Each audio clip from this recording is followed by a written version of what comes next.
I want to speak from the perspective of a practitioner of ethnic studies, and I want to lead with some of my kind of motivating principles through which I go about doing my work. The first thing that I always consider is, am I working in the pursuit of making myself and others more free? And if I'm not doing that, then what am I doing? The second thing is to be unsettled, to never be so sure of myself and what is right that I stop looking inward and I stop looking outward, which is something that, as a practitioner and student of ethnic studies, I think has really motivated my work, and it's something that I try to instill in my own students.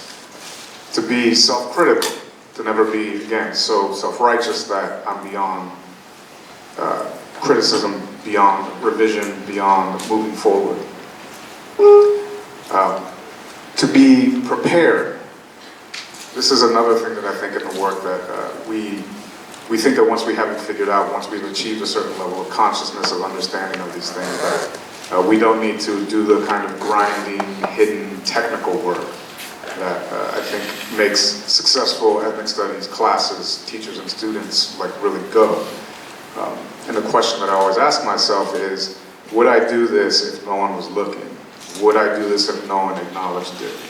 And would I do it if I don't live to see the results that this thing might bring about? And I think that in the larger conversation around the project of ethnic studies that we need to be really clear on, are we committed to these kinds of values? Or do we settle on it as being like, this is content that we can pour into people's heads, then some magic thing happens, and the next thing they know, we've got activists and people out there going out to make social change. And I think that's one of the traps that we can easily fall into with ethnic studies because of its power. And those of us that have had these kinds of transformative experiences, we need to really be clear on that. It's not just the content. It's the community, it's the relationships, it's the very hard work that sometimes we don't want to do, but it needs to be done. And I look across the panel here and I see the people who've done a lot of this extremely difficult, hard work, largely invisible work, and that it leads to the kinds of things that bring us here together. And if you are in pursuit of that, right, like when it's really hard, when you're sitting around,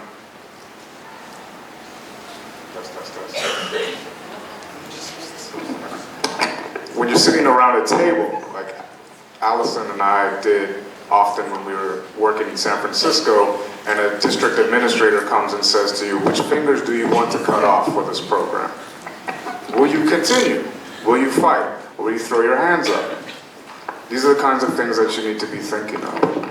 Additionally, I think that we should be considering not just the immediate, but the long term. What do we want for ethnic studies? Not just 5 years from now, 10 years from now, 50, 100 years from now, long after we're gone, what do we want to leave regarding this thing that has brought us all here together today? So, I want to say something else that's probably controversial, is that I don't think that ethnic studies should be required. I think that what we should be working for is creating the space so that communities who want it can have it. And that comes from my own experiences, again, as a teacher in high school and the university level, is that we have to be careful what we mandate people to do. We also need to be on guard against what we give to the state, right? Because if we mandate it, and then the people we do not like get control of the state, what will they do with this thing that is so dear to us?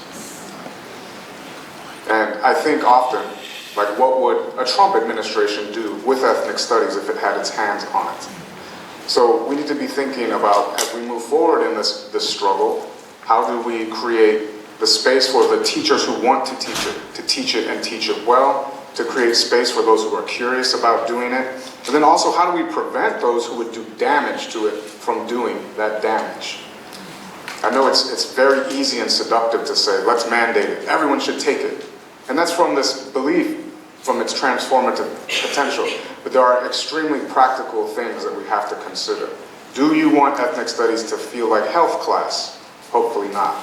Health is mandated. We all have to take it. Who's like, man, I'd really love to take health class. I would love to say that.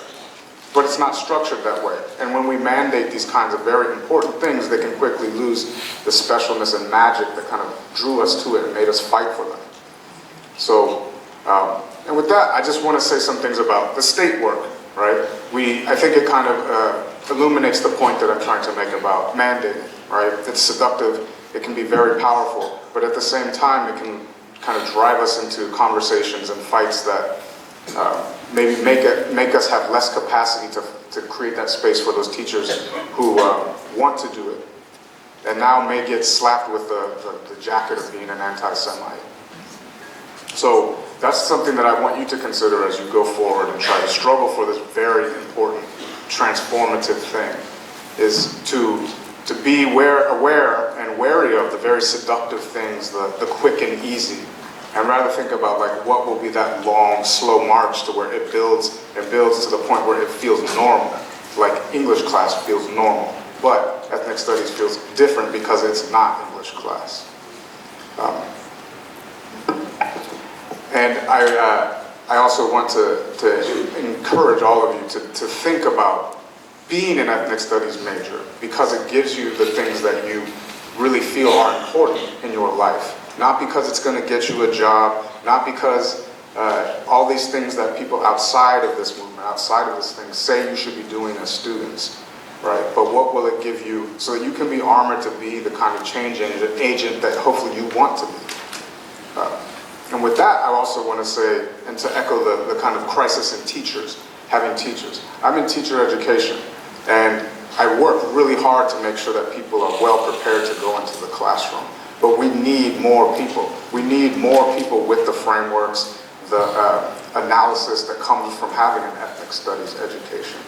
And so I really encourage you all to do that, but to also be critical if you're to pursue that path, right? That if your teacher education program is substandard, inadequate to fight and organize to make it the kind of program that you want it to be. Same here in your departments or whatever, if you are not an ethnic studies major, to continue to do those kinds of fights to make it the kinds of programs that you want them to be. But also, again, shut out that outside world that these people who are going to say, we're not going to give you a job because you have an ethnic studies degree. Well, maybe you don't want to work for them. Right? So with that, I want to leave with that, the kind of thing that motivated me in my own practice again are you pursuing projects that make you feel free and make others feel free? Thank you.